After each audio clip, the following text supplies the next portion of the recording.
How to delete watch history on Facebook. Hello guys, this is Atticus and welcome back to another tutorial video. In today's video, I'll teach you guys how you can delete watched history on Facebook. So without any further ado, let's dive right into it. First thing you'll need to do is open up your Facebook and make sure that you're logged into your account. Now head over to the menu section on the bottom right corner and then tap on the settings icon.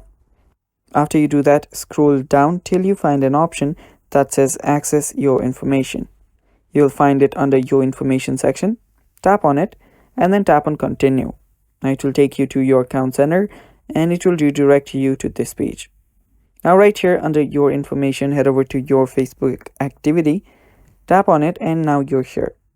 Now what you'll need to do is tap on see more, and after you tap on see more, if you scroll down, you'll see an option called videos you have watched. It's right here. Tap on that. And now you will see all of the videos that you have watched.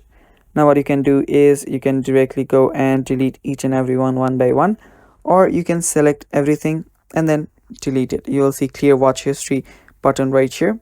Tap on that and then clear your watch history. And it's that simple. That is how you can delete your watch history on Facebook. Thanks for watching guys. That is all for the video. Stay tuned for more and bye bye.